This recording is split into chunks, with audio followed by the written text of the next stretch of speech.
Hey beautiful souls, welcome back to the channel, Beautiful Awakening with Shantia. If you're new to this channel is dedicated to your transformation, your alignment, as well as your healing. I'm here to make spirituality fun and accessible for you. Okay, so I'm excited to get into this talk today. We're talking about the transits that are happening in 2023, and I'm telling you guys, it is juicy. It is juicy. It's great. The reason being, one of our favorite signs as intuitive people that is being activated is Pisces. Pisces is being so activated during this year. But not only that, for the next 13 to 14 years, Neptune is going to be in Pisces. Now, before I get started talking about all the transits that are happening and why you need to take advantage of it and why you need to look at it, where it's transiting in your chart, I want you guys to be aware, I follow the system of Vedic astrology, not Western astrology. The calculations are different. Let's just leave it at that. Okay? The calculations are different. Okay, so let's talk about Pisces. Pisces is all about love, romance, arts, psychic abilities, intuition, spirituality, entrepreneurship, right? And sometimes it can be about luck. Some of the visions I kept getting, and I've been getting repeatedly, is fishes, and more fishes swimming together. We are collectively being pulled to work in connection with each other, creatively feel inspired during this period of time. You want to take advantage of their energy. It's gonna be juicy. All right, so let's start here. I also want to mention some of the nakshatras. So there are 27 nakshatras in the 12 zodiac signs. I'm going to mention two of the nakshatras that are being activated in Pisces that are going to be significant to the changes happening in your life. So the signs that are being activated are Aquarius, Pisces, Aries. And the signs that are opposite are also being activated. Leo, and then the opposite of Pisces is Virgo and Libra. So these signs are also being activated. Even if a sign or a planet isn't in that sign, it's still looking at it. So it's sending energy there. It's like a reverberation kind of energy that's happening there on the other side. But when a planet is opposite another planet, they give to each other. So if there's like Sun transiting, for example, Libra or Virgo, then there might be some energies activated on the other side. Okay, let's start with Saturn. So Saturn has just made its transit from Capricorn to Aquarius, both signs of which Saturn loves a lot. Saturn is about that hard work, determination. It's one of the slowest moving planets. It takes about 3 to 4 years to make its transit.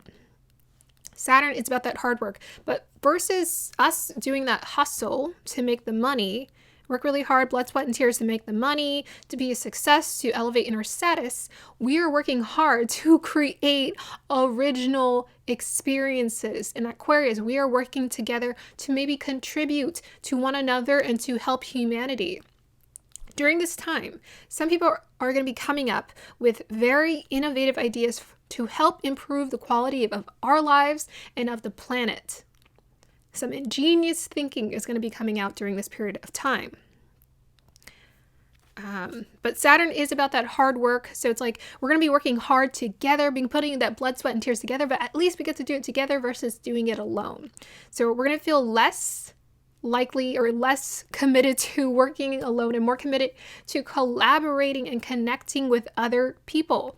And perhaps the internet is very much going to be wired like crazy during this period of time. The next transit that's happening is Venus is moving into Pisces. By the time I upload this video, Venus will be in Pisces. And do you know why Venus is so juicy in Pisces? It is considered exalted in Pisces, which means that the energy is just amplified. It's very juicy. It's very good. Venus likes Pisces. Pisces is also connected to Neptune, and Neptune is considered a heightened version of Venus. And Venus is all about that, what the pleasures of life. What do you want to do? How do you want to have fun? So Venus is about taking advantage of maybe going on vacation or hanging out with your friends or having a good time. This would be a good period for you to indulge. The universe is going to send you opportunities to indulge and have fun. Pisces can be quite an indulgent sign, as we all know. Next, Venus is going to be moving into Aries in March. And the reason why this is significant is because Jupiter will be joining it in March. So April. It's going to be joining it in April. Jupiter takes about 1 year to make its transit, which means that while it's there with Venus, you guys want to take the time to take advantage of pioneering new creative experiences. I noticed the pattern. When I was doing your readings, I kept noticing that it kept asking us to pioneer, take risks, go the new path, and to try something different, because during this period of time, if there is an opportunity, if there's a desire for you to be your own boss, to be an entrepreneur, to create your own thing, you are being called to it. You're being called to it. You are going to be blessed. Wherever Jupiter is sitting, you are going to be blessed for doing your own unique thing, or having fun, or being playful, or being enthusiastic, all of the qualities that make Aries what it is. But more importantly, it is about that leadership. And Jupiter is a boss, okay? Think of it as like your guru. So this is a really good time for people who want to be leaders in any field. You are being activated during this time. And because we have two benefic planets, Venus and Jupiter, sitting in Aries, it's going to feel like an easier transition. Something that we can't wait to embrace versus dread. Like Saturn can feel quite heavy at times, and some of the other planets, Mars, all of the malefic planets feel a little bit heavier when it comes to that transit happening. So Jupiter just moved from Pisces, or will be moving from Pisces to Aries in April. Jupiter is connected to its own sign of Pisces. And as we know as intuitives, Pisces is our sign, okay? This is a really good time if you have been wanting to activate your intuitive abilities. During Jupiter's transit, my third eye awakened. During Jupiter's transit, I started my spiritual channel because I'd been wanting to do it for years, but the transition process was super easy because I was following the energy without realizing that I was. But now I'm realizing maybe I want to pay more attention because you want to take advantage. So if you have any spiritual pursuits, if you've always wanted to be some kind of spiritual coach or teacher to people, I'm telling you, 13 to 14 years with that Neptune transit, you want to take advantage of this. Okay.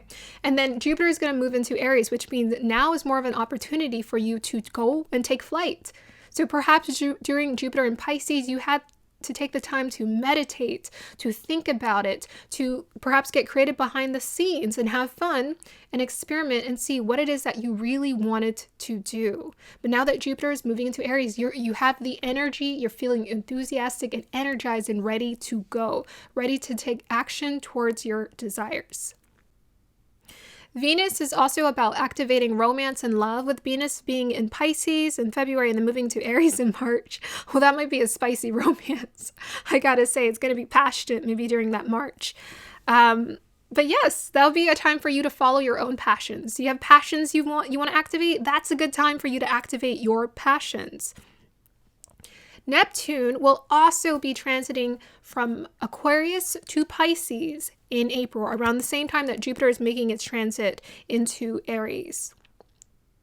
Yeah, in Aries. So when Neptune makes its transit, it takes 13 to 14 years for Neptune to make its transit. Neptune is all about the dreamy. It's like a very dreamy, delusional planet. It's a very creative planet. Very creative, very spiritual. So I'm telling you, once April hits, you are going to feel like you want to hit the ground running, because you're going to have so many new innovative ideas that hit you. If you're open to it, the universe is opening a portal to you. If you want to make use of it and activate it, it is up to you. It is up to you. And Rahu will be transiting from Aries to Pisces. So for a minute, Rahu is going to be with Venus and it's going to be with Jupiter. And we all know that Rahu can be quite an obsessive planet and very focused, very amplified in its energy. With Rahu being in Aries, you are really going to feel called to break free or do something different or just feel free. You know, Aries is a free-spirited like energy. They're all about kind of doing their own thing. They're impulsive and a bit childlike, but yet at the same time, they have this mindset of, I'm going to do what I want. I'm meant to lead. So leadership, enthusiasm energy, spiritual leader. You want to be a spiritual teacher, spiritual coach, entrepreneurship, be your own boss. You want to take advantage of that soon. Pretty soon, right now. So Rahu's going to be making its transit from Aries, and then it's going to move into Pisces towards the end of the year. The last quarter of 2023, Rahu is going to go to Pisces. And to me, this is going to signify the big reset. We are going through and we are experiencing some kind of creative renaissance, guys. I'm telling you, some new insights are going to be coming through during this period of 13 to 14 years. Some of the craziest ideas, the craziest collaborations are going to come together during this period. If you are an artist, if you feel like you're ready for love, if you feel like you're ready to follow your dreams, this is your time. Wherever it's activated in your chart, that's where you will probably be able to take advantage of the energy the most. The most. Okay. So let's go ahead and talk about Pisces or Revati really quick. Just also know Jupiter rewards you wherever it goes. So Jupiter and Aries will reward you for taking risk. It is the luck magnet wherever it's placed, especially during April. Jupiter, Rahu, and Sun is also going to be with it in April. This is going to be a luck magnet activation portal, door opening. Let's go. So Revati is the final sign of Pisces. Beautiful sign of Pisces. The other side is Purvabhadrapada. Might have said that wrong, but that is the first sign of Pisces. That's Aquarius, the last bit of Aquarius to Pisces energy.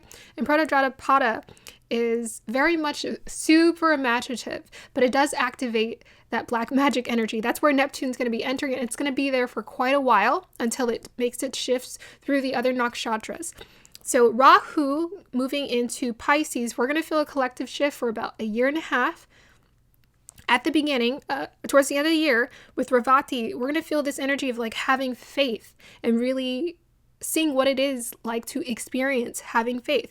We're going to have an understanding and a better, clear understanding and feel called to create our own universe. Pisces is a collection and a unification of all of the zodiac signs in one energy. So we're going to feel called to merge and collaborate with people that we would have never have thought we would even mesh with. We're going to feel very accepting and open to connect with people that we don't usually connect with during this period of time. Revati is that all-seeing capacity. It's where the soul is at this completion and it disconnects from the body. So I think a lot of us are going to be having some deeply spiritual, awestruck, awe-inspiring moments towards the end of the year of realizing quite clearly what it is that we've always wanted to create for ourselves. With Neptune moving into Pisces in Purvabhadrapada, this is like that baby Pisces energy. So this is that energy where you have that ingenious ideas, ingenious thinking, and you just want to try and experiment wherever you can. So this would be a good period when Neptune moves into Pisces in April for you to start throwing spaghetti at the wall and start experimenting with new creative ideas that you want to do, that you want to try out. Fuse things that you wouldn't usually fuse together and see what happens. That is what's going to happen. That's what's going to be activated in April. So all of those signs are just called out. Aquarius, Pisces, and Aries. Libra, a little bit of Leo, and Virgo energy are also being activated during this time. Make use of it. There's a big reset happening. There's a creative renaissance happening. Follow your dreams, pursue it, take the risk because the universe is going to reward you for it. And then after that year and a half, or that year transit of Jupiter, next April, around that time, Jupiter is going to transit into Taurus, and you're going to be rewarded for working hard for your abundance. And because you follow the blessing of Jupiter going into Aries, trying something new, different, fresh, a fresh take on it, because you've taken the risk of doing that, Jupiter will then reward you for putting in consistent work and energy and give you amplified amounts of abundance. We're going to be seeing some powerful leaderships rise up during this period, with Aries being very activated, especially with that Rahu. So people who are perhaps destined for leadership or destined to be seen are going to be recognized during this period as well. It's part of their North Node. It's part of their, their destiny. Their destiny is being activated right now. All right, that's going to be the end of it. I hope you guys enjoyed that. Like, subscribe to support. Let me know what you think. Thanks. Bye.